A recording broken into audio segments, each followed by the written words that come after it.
Jenna Hillebrand with us here in the Mendola show, Scranton Prep basketball. Hit that 1,000-point mark, right? Yeah. Talk about, getting that done and the feeling, a lot of hard work that went into that. Yeah, it was really exciting. I think mainly because the scoring aspect has never been like the biggest part of our team. Like no one ever focused on that as their main priority. So I think to be able to win championships and win games and be able to have that accomplishment is really exciting. Let's talk about your shooting ability. And Coach says, you go through some spurts where, you're not missing. How much time are you putting into that? Do you have a special shooting coach? Do you, what do you do? Or is it just, listen, I get after it? Yeah, I've always worked on my shooting. I trained with my dad, so that's where I do all of it with. And I think just over the summer this year, before the season started, I knew that was a part of my game I needed to get stronger at. And so I think we put a lot of time into that, and it's just been paying off as the season went on. I watch a lot of college basketball and high school basketball, and you see teams, and I got to see the University of Scranton this year, and then I got to see some pretty good quality girls high school teams. But you look at teams like, okay, that team could be a little bit quicker if they're trying to take that next step, or that team can't turn over the ball. What would you say the thing is for Scranton Prep? What is the thing you don't want to be doing? And again, you've won just about every game but one. But what does this team want to be doing or not do that will take you again maybe on a great ride? But it's not going to be easy.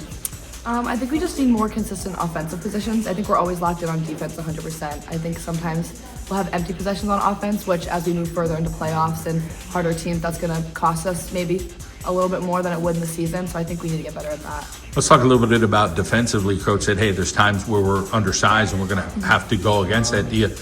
Is that something that you think you could overcome? Like this team's confident, hey, I don't care if they're bigger, we're going to go get them. Yeah, I think we've had to deal with it in the past, so we're definitely used to playing girls that are big with us. Our only loss was to Blair Academy, which had two girls over 6'2", something like that. And I think we did a really good job at adjusting to their size compared to ours. And I think just if we all work together and make sure people are behind the girls on the big ones, we do the job pretty well. Coach Baviglia, let's talk about his style as a coach. He's a cerebral guy. He's a X and O kind of guy. He's tries to motivate you. How would you describe the relationship that you and the ladies have had with him?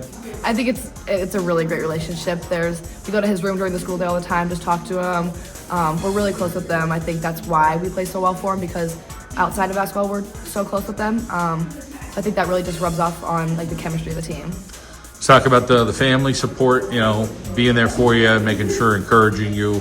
Tell us again about your family. Yeah, it's great. The support it's amazing. I think it's one of the key parts that have gotten me to where I am and helped the team get to where we are. I think all of the parents, and then mine obviously, are just so supportive of every decision we make, and I think that really helps. Let's talk about the next step for you. What's in your future? I think just go to college. I've decided I don't want to play at the next level, so I think I'm just gonna maybe join a club team if I go, but I think it's just something that I kind of want to leave once I finish high school. How difficult was that decision? Is it just and again, at some point you got to mature, hey, this is what I think I want to do, but it's not easy. Yeah, it was really hard. I went back and forth, and I had to phone calls with a lot of people and a lot of coaches asking for advice what to do, but at the end of the day, it was just kind of a feeling I had that it's such a commitment, and I don't know if I'd be fully in for it, and so I think the best decision for me was to just not. A lot of respect there. All the best your way. Go get them, okay? Thank you.